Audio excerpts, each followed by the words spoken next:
Reverenda irmã, caríssimos irmãos, podem sentar-se.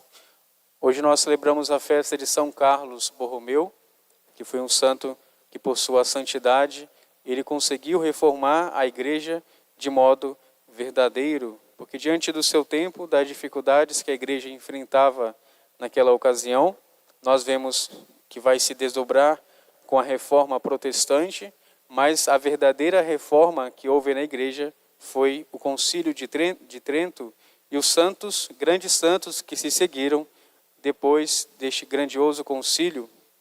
E a resposta para os problemas da sociedade e também os problemas da igreja, nós encontramos justamente na fidelidade a Deus, nosso Senhor, e também buscando assim se conformasse a sua vida nas obras que Deus espera de cada um de nós, nós iremos deste modo reformar de forma verdadeira a igreja e a sociedade. Quando nós olhamos para a vida de São Carlos Borromeu, também para os seus contemporâneos daquele século, nós vemos que a igreja ela estava sendo atacada não por inimigos externos seus, mas justamente aqueles que eram de dentro da igreja estavam destruindo a própria igreja.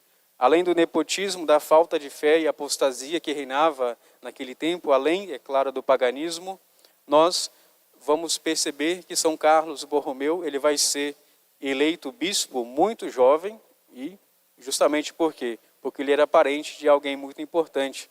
Ele era sobrinho do Papa Pio IV. Então nós vemos aí dessa forma que ele foi somente nomeado bispo por ser parente do Papa, não por conta das suas habilidades, que ainda ninguém conhecia, mas para a surpresa de todos, São Carlos Borromeu vai ser fiel a Nosso Senhor e vai ter uma atitude diante desses problemas da igreja e vai respondê-los com a sua santidade. Nós aprendemos com São Carlos Borromeu, justamente olhando para a sua vida, nós encontramos duas grandes características. Nós vemos, em primeiro lugar, a sua caridade e também a sua humildade.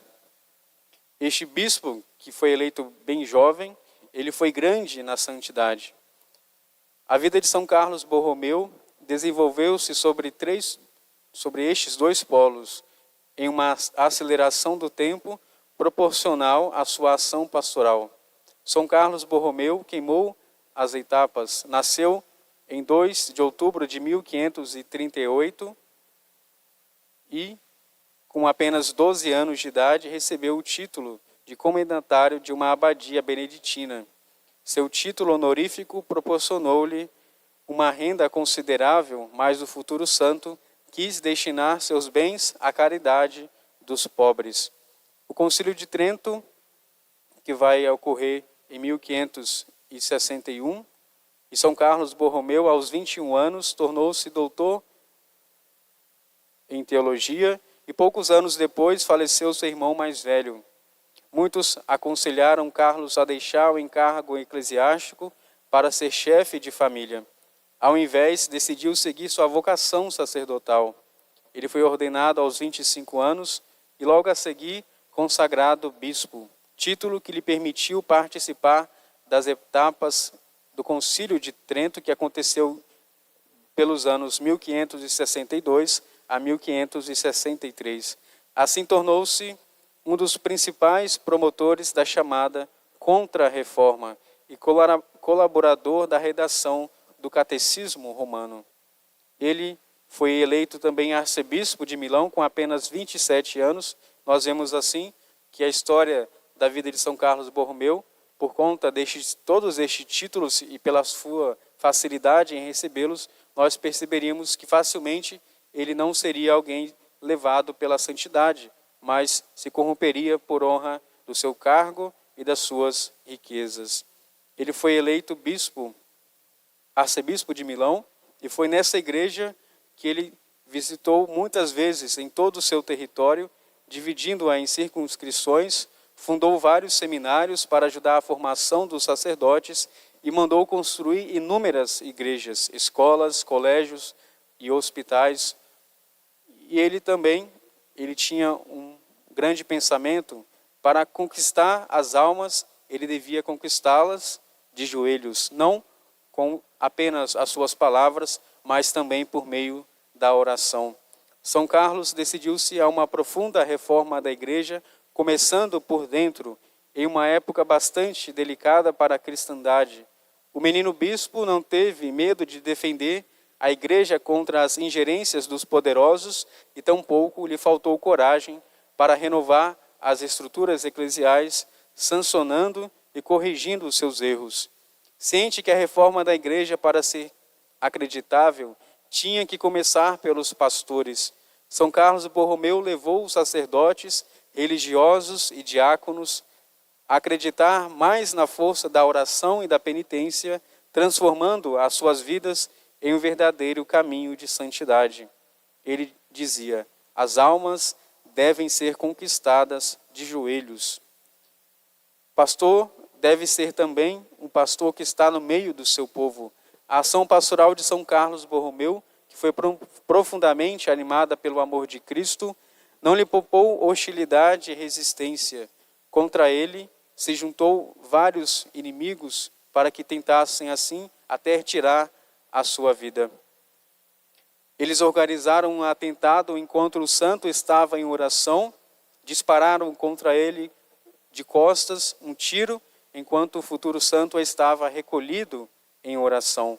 O ataque falhou e São Carlos continuou a sua missão, porque queria que os pastores fossem servos de Deus e pais do povo, especialmente dos pobres. E também diante dessas circunstâncias adversas que a igreja vivia, também aconteceu no ano de 1570 uma epidemia em Milão.